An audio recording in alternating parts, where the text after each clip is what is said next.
ತಾಲೂಕು ಕೇಂದ್ರ ಆದ್ರೆ ಅಭಿವೃದ್ಧಿ ಜೊತೆಯಲ್ಲಿ ನಮಗೆ ಕೆಲಸ ಕಾರ್ಯಗಳಿಗೆ ಸರ್ಕಾರಿ ಕಚೇರಿಗಳಿಗೆ ಹೋಗೋದಕ್ಕೆ ಈಸಿ ಆಗುತ್ತೆ, ಕೆಲಸ ಬೇಗ ಆಗುತ್ತೆ ಅಂತ ಹೇಳಿ ಜನ ಅಂದ್ಕೊಂಡಿರ್ತಾರೆ. ಆದ್ರೆ ತಾಲೂಕು ಕೇಂದ್ರ ಆದ್ರೂ ಕೂಡ ಈ ಜನರಿಗೆ ಗೋಳು ತಪ್ಪಿಲ್ಲ.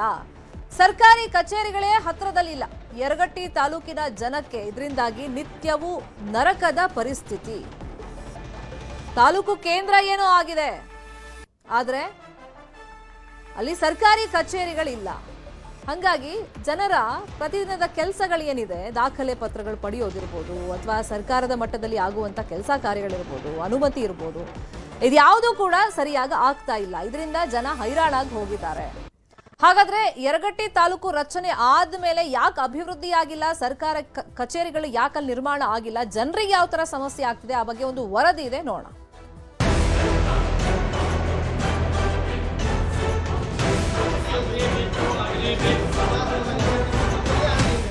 ಯರಗಟ್ಟಿ ತಾಲೂಕು 5 ವರ್ಷ ಆಗೈತಿ. ಅಗ್ನಿಶಾಮಕ ದಳ ಮತ್ತು ತಹಸೀಲ್ದಾರ್ ಆಫೀಸ್ ಅಷ್ಟ ಬಂದಿದ್ದಾವೆ. ಸೊ ಈಗ ಪ್ರಜಾಸೌಧ ಅಲ್ಲಿ ಮಾಡಾಕತ್ತಾರೆ, ದೂರ ಆಗತ್ತರ.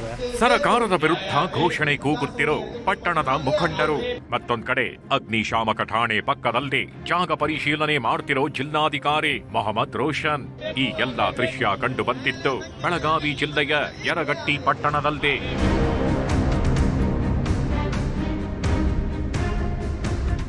ಹೌದು, ಕಳೆದ 7 ವರ್ಷಗಳ ಹಿಂದೆ ಸವದತ್ತಿ ತಾಲೂಕಿನ ಯರಗಟ್ಟಿಯನ್ನು ಪ್ರತ್ಯೇಕ ತಾಲೂಕೆಂದು ಸರ್ಕಾರ ಘೋಷಿಸಿದೆ. ಜೊತೆಗೆ ಯರಗಟ್ಟಿ ತಾಲೂಕಿಗೆ 34 ಗ್ರಾಮಗಳನ್ನು ಸೇರಿಸಲಾಗಿದೆ. ಆದರೆ ಈವರೆಗೂ ತಾಲೂಕು ಕೇಂದ್ರಕ್ಕೆ ಬೇಕಾದ ಯಾವುದೇ ಸೌಲಭ್ಯಗಳಿಲ್ಲ. ಕೆಲ ಕಚೇರಿಗಳು ಬಿಟ್ಟರೆ ಉಳಿದ ಯಾವ ಕಚೇರಿಗಳು ಪೂರ್ಣ ಪ್ರಮಾಣದಲ್ಲಿ ಆರಂಭವಾಗಿಲ್ಲ. ಈ ಮಧ್ಯೆಯೇ ಪ್ರಜಾಸೌಧವನ್ನು ಯರಗಟ್ಟಿ ಪಟ್ಟಣದಿಂದ 5 ಕಿಲೋಮೀಟರ್ ದೂರದಲ್ಲಿ ಇರೋ ಅಗ್ನಿಶಾಮಕ ಠಾಣೆಯ ಪಕ್ಕದಲ್ಲಿ ನಿರ್ಮಿಸುವುದಕ್ಕೆ ಸರ್ಕಾರ ಮುಂದಾಗಿದೆ. ಇದಕ್ಕೆ ಸ್ಥಳೀಯರು ತೀವ್ರ ಆಕ್ಷೇಪ ವ್ಯಕ್ತಪಡಿಸಿದ್ದಾರೆ. ಕೂಡಲೇ ಸರ್ಕಾರ ಈ ನಿರ್ಧಾರ ವಾಪಸ್ ಪಡೆಯಬೇಕು, ಯರಗಟ್ಟಿಯಲ್ಲಿ ಕಚೇರಿ ಸ್ಥಾಪನೆ ಮಾಡಬೇಕೆಂದು ಆಗ್ರಹಿಸಿದ್ದಾರೆ. ಈಗ ಯರಗಟ್ಟಿ ತಾಲೂಕು 5 ವರ್ಷ ಆಗೈತಿ. ಈಗ ನಾವು ಭಾಳ ದಿವಸದಿಂದ ಪ್ರಯತ್ನ ಮಾಡಿವಿ. ನಾವು ಏನು ಮಾಮಾಡವ್ರು ಇದ್ದಾಗೂ ಇಲ್ಲೇ ಸಮೀಪದಾಗ APMC ಮಾಡಂತ ಅಂದೆವು. ಈ ಶಾಸಕರಿಗೆ ಹೇಳಿವು. ಇನ್ನು ಈಗ ಕಚೇರಿ ಅಂತೂ ಈಗ ತಹಸೀಲ್ ಆಫೀಸ್ ಐತಿ, ಕೋರ್ಟ್ ಆಗೈತಿ. ಇಲ್ಲ ಉಳಿದು ಆಫೀಸ್ ಬರ್ಬೇಕು, ಬಂದೇ ಇಲ್ಲ. ಇವತ್ತು ಕೃಷಿ ಇಲಾಖೆ ಆಗಲಿ, ಮುಂದೆ BO ಆಫೀಸ್ ಆಗಲಿ, ಭಾಳಷ್ಟು ಆಫೀಸ್ ಇಲ್ಲ ಬರ್ಬೇಕಾಗೈತಿ. ತಾಲೂಕು ಮಟ್ಟದ ಕಚೇರಿಗಳು ಇನ್ನೂ ಯಾವ ಅಷ್ಟೊಂದು ಬಂದೇ ಇಲ್ಲ. ಈಗಾಗಲೇ ಒಂದು ಅಗ್ನಿಶಾಮಕ ದಳ ಮತ್ತು ತಹಸೀಲ್ದಾರ್ ಆಫೀಸು ಅಷ್ಟ ಬಂದಿದ್ದಾವೆ. ಪಟ್ಟಣ ಪಂಚಾಯತಿ ಒಂದು ಈಗ ಇದನ್ನ ಮಾಡತ್ತಾರೆ. ಅದಕ್ಕೆ ಅದು ಪಟ್ಟಣ ಪಂಚಾಯತಿ ಹೊಸ ಬಿಲ್ಡಿಂಗ್ ಕಟ್ಟಕ್ಕೆ ಅಲ್ಲಿ ಯರಗಟ್ಟಿಯಿಂದ 4 ಕಿಲೋಮೀಟರ್ ಆಚೆ ಕಡೆ ದೂರ ಮಾಡೋದ್ರಿಂದ ಇಲ್ಲಿ ಯರಗಟ್ಟಿ ಅಂತ ಜನಸಾಮಾನ್ಯರಿಗೆ ಭಾಳ ತೊಂದರೆ ಆಗ್ತದೆ. ಅದಕ್ಕೆ ದಯವಿಟ್ಟು ಅದನ್ನು ನಮ್ದು ಏನು ವಿನಂತಿ ಅಂತಂದ್ರೆ ಆದಷ್ಟು ಯರಗಟ್ಟಿ ಪಟ್ಟಣದಲ್ಲೇ ಆ ಪ್ರಜಾಸೌಧ ನಿರ್ಮಾಣ ಮಾಡಿದರೆ ಜನಸಾಮಾನ್ಯರಿಗೆ ಅನುಕೂಲ ಆಗತ್ತೆ ಅಂತೇಳಿ ನಮ್ಮದೊಂದು ಮನವಿಯನ್ನು ಕೂಡ ಮೊನ್ನೆ ಕೊಟ್ಟಿದ್ದಾರೆ ಈಗಾಗಲೇ ಎಲ್ಲ. ಇನ್ನು ಯರಗಟ್ಟಿ ತಾಲೂಕು ಕೇಂದ್ರದ ಜೊತೆಗೆ ಪಟ್ಟಣ ಪಂಚಾಯಿತಿ ಎಂದು ಸಹ ಘೋಷಣೆ ಮಾಡಲಾಗಿದೆ. ಆದರೆ ಕಳೆದ 4-5 ವರ್ಷಗಳಿಂದ ಚುನಾವಣೆಯಾಗಿಲ್ಲ. ಕಚೇರಿ ಪೂರ್ಣ ಪ್ರಮಾಣದಲ್ಲಿ ಆರಂಭವಾಗಿಲ್ಲ. ಹೀಗಾಗಿ ಜನ ತಮ್ಮ ಮನೆ, ಜಮೀನು ಸೇರಿದಂತೆ ಮರಣ ಜನನ ಪತ್ರಗಳ ದಾಖಲೆಗಳನ್ನ ಪಡೆಯಲು ಪರದಾಡ್ತಿದ್ದಾರೆ. ದಯವಿಟ್ಟು ನಮ್ಮ ಜಾತ್ರೆ ಯರಗಟ್ಟಿ ಸಂತೆ ಆಕತ್ರಿ, ಸಂತೆ ಭಾಳ ತ್ರಾಸ ಆಕತ್ರಿ. ಇಲ್ಲಿಂದ ಟ್ರಾಫಿಕ್ ಜಾಮ್ ಆಗತ್ರಿ. ಸೊ ಈಗ ಪ್ರಜಾಸೌಧ ಅಲ್ಲಿ ಮಾಡಾಕತ್ತಾರ್ರಿ, ಎಲ್ರಿ ಇಲ್ಲಿ ಯರಗಣ್ಣಿ ಹದ್ದೆ ಒಳಗೆ ಮಾಡತ್ತಾರ. ಇಲ್ಲಿಂದ ಒಂದು 4-5 ಕಿಲೋಮೀಟರ್ ದೂರ ಆಗತ್ರಿ. ಅದ ಜನರಿಗೆ ಭಾಳ ಅನುಕೂಲ ಆಗೈತಿ. ಪರ್ ಉದಾಹರಣೆ ರೀ, ಮುಗುಳ್ಯಾದಿಂದ ಇಲ್ಲಿ ಬಂದು ಜನ ಅಲ್ಲಿಂದ ಇಲ್ಲಿ ಗಾಡಿ ಮಾಡ್ಕೋ ಹೋಗೋ ತಾಕತ್ ಯಾರು ಇರಂಗಿಲ್ಲ ರೀ, ರಿಕ್ಷಾ ಮಾಡ್ಕೋ ತಾಕತ್ತು ಇರಂಗಿಲ್ಲ. ದಯವಿಟ್ಟು ಅದನ್ನ ಇಲ್ಲಿ ಪ್ರಜಾಸೌಧ ಇಲ್ಲಿ ಇದ್ರಾಗ APMC ಮಾಡಿದ್ರೆ ಭಾಳ ಅನುಕೂಲ ಆಗತ್ರಿ. ಮತ್ತು ಪೊಲೀಸ್ ಸ್ಟೇಷನ್ ಆಗತ್ತಂತ್ರಿ ಈಗಾಗಲೇ ಎಲ್ಲ ಆಗೈತ್ರಿ. ಬಟ್ ಇನ್ನೂ ಮಟ್ಟ ಆಗಿಲ್ಲ. ತಹಸೀಲ್ದಾರ್ ಆಫೀಸ್ ಬಂದದ್ರಿ, ಒಂದು ನಮ್ದು ಕೋರ್ಟ್ ಬಂದದ್ರಿ, ಉಳ್ಕಾದ ಇಲಾಖೆ ಬಂದಿಲ್ರಿ. ನಾ ಸಬ್ ರಿಜಿಸ್ಟರ್ ಆಫೀಸ್ ಬರ್ಬೇಕ್ರಿ. ಈಗಾಗಲೇ ನಮ್ಮ ಊರಿನ ಮೂಲ ಸೌಕರ್ಯ ಯಾವುದೂ ಬಂದಿಲ್ಲ. ಒಂದು ತಹಸೀಲ್ದಾರ್ ಆಫೀಸು, ಒಂದು ಕೋರ್ಟ್ ಬಿಟ್ಟರೆ ಯಾವುದೂ ಇನ್ನೂ ಅಂತ ಬಂದಿಲ್ಲ. 3-4 ವರ್ಷ ಆಯ್ತು ತಾಲೂಕು ಘೋಷಣೆ ಆಗಿ. ಈ ಸಮೀಪದ APMC ಯಾರ್ಡ್ನಲ್ಲಿ ಪ್ರಜಾಸೌಧವನ್ನು ಕಟ್ಟಿ ಇಲ್ಲಿರ್ತಕ್ಕಂಥ ಒಂದು ದನದ ಸಂತೆಯನ್ನ ಇಲ್ಲಿಂದ ಸ್ಥಳಾಂತರ ಮಾಡಬೇಕನ್ನುವಂಥದ್ದು ನಮ್ಮೆಲ್ಲರ ಒಂದು ಒತ್ತಾಯ ಆಗಿದೆ. ಒಟ್ಟಾರೆ ಯರಗಟ್ಟಿ ತಾಲೂಕು ರಚನೆಯಾಗಿ ಹಲವು ವರ್ಷಗಳೇ ಕಳೆದಿದ್ರು. ಇನ್ನು ಪೊಲೀಸ್ ಠಾಣೆ, ಪ್ರಜಾಸೌಧ, ಕೃಷಿ ಇಲಾಖೆ ಕಚೇರಿಗಳು ಪೂರ್ಣ ಪ್ರಮಾಣದಲ್ಲಿ ಆರಂಭವಾಗಿಲ್ಲ. ಹೀಗಾಗಿ ಶೀಘ್ರವಾಗಿ ಎಲ್ಲ ಕಚೇರಿಗಳು ಪೂರ್ಣ ಪ್ರಮಾಣದಲ್ಲಿ ಆರಂಭವಾಗಿ ಜನರಿಗೆ ಸೂಕ್ತ ಸೌಲಭ್ಯ ಸಿಗುವಂತಾಗಲಿ. ಚಂದ್ರಕಾಂತ್ ಸುಗಂಧಿ, ನ್ಯೂಸ್ 18 ಬೆಳಗಾವಿ. ಇದೇ ವಿಚಾರವಾಗಿ ಇನ್ನಷ್ಟು ಡೀಟೇಲ್ ಆಗಿ ಇನ್ಫಾರ್ಮೇಶನ್ ಕೊಡ್ತಾ ಹೋಗೋದಕ್ಕೆ ನೇರ ಸಂಪರ್ಕದಲ್ಲಿ ಕನೆಕ್ಟ್ ಆಗಿದ್ದಾರೆ ನಮ್ಮ ರಿಪೋರ್ಟರ್ ಚಂದ್ರಕಾಂತ್ ಸುಗಂಧಿ. ತಾಲೂಕು ಕೇಂದ್ರ ಆದ್ರೆ ನಮ್ಗೆ ಅನುಕೂಲ ಆಗುತ್ತೆ, ಎಸ್ಪೆಷಲಿ ಸರ್ಕಾರಿ ಕಚೇರಿಗಳು ಅಲ್ಲೇ ಬರುತ್ತೆ. ನಮ್ಮ ದೈನಂದಿನ ಚಟುವಟಿಕೆ ಜೊತೆಯಲ್ಲಿ ಒಂದಿಷ್ಟು ಕೆಲಸ ಕಾರ್ಯಗಳು ಆಗುತ್ತೆ ಅನುಮತಿ ಸೇರಿದಂತೆ ಅಂತ ಜನ ಅಂದ್ಕೊಂಡಿರ್ತಾರೆ ಸರ್ಕಾರದ ಮಟ್ಟದಲ್ಲಿ.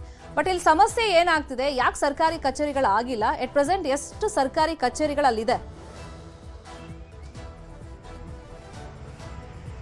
ಶರ್ಮಿತಾ ಶೆಟ್ಟಿ, ಬೆಳಗಾವಿ ಜಿಲ್ಲೆ ರಾಜ್ಯದಲ್ಲಿ ಅತ್ಯಂತ ದೊಡ್ಡ ಜಿಲ್ಲೆಯಾಗಿದ್ದು ಇಲ್ಲಿ 15 ತಾಲೂಕುಗಳನ್ನ ಆಡಳಿತಾತ್ಮಕ ದೃಷ್ಟಿಯಿಂದ ವಿಂಗಡಣೆ ಮಾಡಲಾಗಿದೆ. ಅದರಲ್ಲಿ ಪ್ರಮುಖವಾಗಿ ಕೊನೆಯ ತಾಲೂಕು ಯರಗಟ್ಟಿಯನ್ನ ಕಳೆದ 7 ವರ್ಷಗಳ ಹಿಂದೆ ಹೊಸ ತಾಲೂಕಾಗಿ ಏನು ಸಮ್ಮಿಶ್ರ ಸರ್ಕಾರದ ಅವಧಿಯಲ್ಲಿ ಘೋಷಣೆ ಮಾಡಲಾಗಿತ್ತು. ಆದರೆ ಇದುವರೆಗೂ ಕೂಡ ಅಲ್ಲಿ ಏನು ಕನಿಷ್ಠ ಸೌಲಭ್ಯಗಳಿಲ್ಲದೆ ಅಲ್ಲಿನ ಜನ ಪರದಾಡುವಂತಾಗಿದೆ. ಮತ್ತೆ ತಮ್ಮ ಕೆಲಸಗಳಿಗೆ ಸವದತ್ತಿಗೆ ಹೋಗಬೇಕಾದಂತ ಅನಿವಾರ್ಯತೆ ಸೃಷ್ಟಿಯಾಗಿರ್ತಕ್ಕಂಥದ್ದು. ಪ್ರಮುಖವಾಗಿ ಏನು ಅಂತಂದ್ರೆ ಈಗ ಯರಗಟ್ಟಿ ಪಟ್ಟಣಕ್ಕೆ ಒಂದು ಏನು ಪ್ರಜಾಸೌಧವನ್ನ ಮಂಜೂರು ಮಾಡಲಾಗಿದೆ. ಆ ಪ್ರಜಾಸೌಧವನ್ನ ಯರಗಟ್ಟಿಯಿಂದ ಸುಮಾರು 4 ಕಿಲೋಮೀಟರ್ ದೂರದ ಒಂದು ಬೆಟ್ಟದಲ್ಲಿ ನಿರ್ಮಾಣ ಮಾಡಕ್ಕೆ ಏನು ಸಿದ್ಧತೆಯನ್ನು ಮಾಡಲಾಗಿರ್ತಕ್ಕಂಥದ್ದು. ಬೆಳಗಾವಿ ಜಿಲ್ಲಾಧಿಕಾರಿ ಮೊಹಮ್ಮದ್ ರೋಷನ್ ಕೂಡ ಸ್ಥಳ ಪರಿಶೀಲನೆ ಮಾಡಿದ್ದಾರೆ. ಆದರೆ ಯರಗಟ್ಟಿ ನಿವಾಸಿಗಳ ಆಗ್ರಹ ಏನು ಅಂದ್ರೆ ಈ ಒಂದು ಪ್ರಜಾಸೌಧವನ್ನ ಯರಗಟ್ಟಿಯಲ್ಲಿ ಮಾಡೋದ್ರಿಂದ ಸಾರ್ವಜನಿಕರಿಗೆ ಅನುಕೂಲ ಆಗುತ್ತೆ. ಯರಗಟ್ಟಿಯಿಂದ ದೂರ ಮಾಡಿದ ಕಾರಣಕ್ಕಾಗಿ ನಾವು ಹೋಗಕ್ಕೆ ಮತ್ತೆ ಸಮಸ್ಯೆ ಆಗುತ್ತೆ ಅಂತಕ್ಕಂಥದ್ದು. ಇನ್ನು ಕೋರ್ಟ್ ಆಗಿರ್ಬೋದು, ಪೊಲೀಸ್ ಸ್ಟೇಷನ್, ಬಿಒ ಕಚೇರಿ, ಕೃಷಿ ಇಲಾಖೆ ಸೇರಿದಂತೆ ಸುಮಾರು 30ಕ್ಕೂ ಹೆಚ್ಚು ಕಚೇರಿಗಳು ಬರಬೇಕಿತ್ತು. ಆದರೆ ತಹಸೀಲ್ದಾರ್ ಕಚೇರಿ ಮಾತ್ರ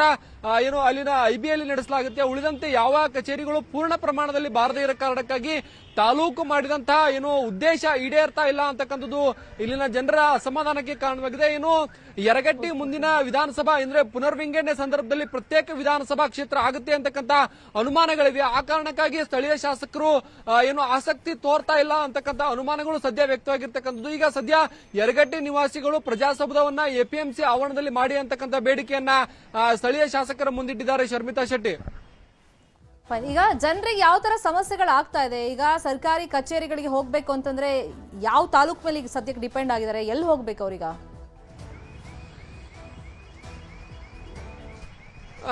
ಶರ್ಮಿತಾ ಶೆಟ್ಟಿ, ಸವದತ್ತಿ ತಾಲೂಕನ್ನ ವಿಭಜಿಸಿ ಯರಗಟ್ಟಿ ತಾಲೂಕನ್ನ ರಚನೆ ಮಾಡಲಾಗಿದೆ. ಯರಗಟ್ಟಿ ತಾಲೂಕಿಗೆ ಸುಮಾರು 32 ಹಳ್ಳಿಗಳು ಬರ್ತವೆ. ಆ ಹಳ್ಳಿಯ ಜನ ಯರಗಟ್ಟಿಗೆ ಬಂದು ತಮ್ಮ ತಾಲೂಕು ಮಟ್ಟದ ಕಚೇರಿಗಳಿಗೆ ಭೇಟಿ ಕೊಡಬೇಕಿತ್ತು. ಆದರೆ ಇದುವರೆಗೂ ಮತ್ತೆ ಅವರು ಸವದತ್ತಿಯ ಮೇಲೆ ಅವಲಂಬಿತವಾಗುವಂತಹ ಸ್ಥಿತಿ ನಿರ್ಮಾಣವಾಗಿರ್ತಕ್ಕಂಥದ್ದು. ಸದ್ಯ ಏನು ಎಲ್ಲಾ ಕಚೇರಿಗಳು ಬಂದ್ರೆ ಪೂರ್ಣ ಪ್ರಮಾಣದ ತಾಲೂಕಾದ್ರೆ ಏನು ಸವದತ್ತಿಗೆ ಹೋಗಬೇಕಾದಂತ ಅನಿವಾರ್ಯತೆ ಇಲ್ಲ. ಯಾಕಂದ್ರೆ ಯರಗಟ್ಟಿ ಮತ್ತು ಯರಗಟ್ಟಿಯ ಗ್ರಾಮಗಳು ಸವದತ್ತಿಗೆ ಹೋಗಕ್ಕೆ ಸುಮಾರು 50 ರಿಂದ 60 ಕಿಲೋಮೀಟರ್ ಕ್ರಮಿಸಬೇಕಾದಂತ ಸ್ಥಿತಿ ಇರತಕ್ಕಂಥದ್ದು. ಹೀಗಾಗಿ ಸರ್ಕಾರ ಯರಗಟ್ಟಿಯನ್ನ ತಾಲೂಕು ಕೇಂದ್ರವನ್ನಾಗಿ ಘೋಷಣೆ ಮಾಡಿದೆ. ಆದರೆ ತಾಲೂಕು ಕೇಂದ್ರಕ್ಕೆ ಬೇಕಾದಂತ ಸೌಲಭ್ಯವನ್ನ ಇದುವರೆಗೂ ಕೊಟ್ಟಿಲ್ಲ. ಶರ್ಮಿತಾ ಶೆಟ್ಟಿ, ಈಗ ಸಂಪೂರ್ಣ ಪ್ರಮಾಣದಲ್ಲಿ ಕಚೇರಿ ಕಟ್ಟಡಗಳ ನಿರ್ಮಾಣ ಆಗಿಲ್ಲ. ಪಟ್ಟಣದಿಂದ ಹೊರಗಡೆ ಪ್ರಜಾಸೌಧ ನಿರ್ಮಾಣಕ್ಕೆಲ್ಲ ತಯಾರಿಗಳನ್ನು ಮಾಡ್ಕೊಂಡಿದ್ದಾರೆ. ಬಟ್ ಅದು ಕೂಡ ಪೂರ್ಣ ಪ್ರಮಾಣದಲ್ಲಿ ಆಗಿಲ್ಲ. ಸೊ ಡಿಲೇ ಆಗಕ್ಕೆ ರೀಸನ್ ಏನಂತೆ? 7-8 ವರ್ಷ ಆಗಿದೆ ತಾಲೂಕು ಸ್ಥಾಪನೆಯಾಗಿ.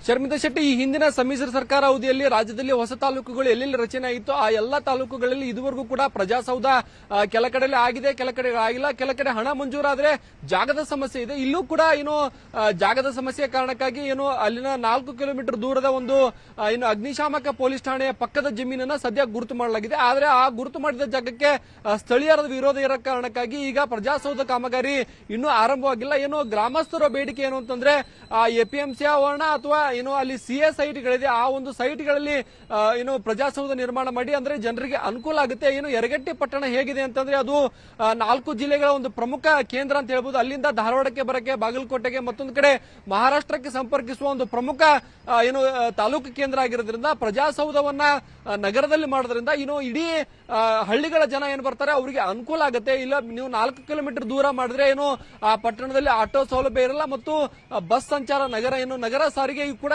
ಯರಗಟ್ಟಿಲಿ ಇಲ್ಲದೆ ಇರೋ ಕಾರಣಕ್ಕಾಗಿ ಜನರಿಗೆ ಸಮಸ್ಯೆ ಆಗುತ್ತೆ ಅಂತಕ್ಕಂಥದ್ದು ಯರಗಟ್ಟಿ ನಿವಾಸಿಗಳ ಬೇಡಿಕೆಯಾಗಿದೆ. ಬೇಡಿಕೆ ಹಿನ್ನೆಲೆಯಲ್ಲಿ ಈಗ ಜಿಲ್ಲಾಧಿಕಾರಿಗಳು ಕೂಡ ಆಕ್ಷೇಪಣಾ ಪತ್ರವನ್ನು ಕೂಡ ಅಲ್ಲಿನ ಸ್ಥಳೀಯರು ನೀಡಿದ್ದಾರೆ. ಶರ್ಮಿತಾ ಶೆಟ್ಟಿ.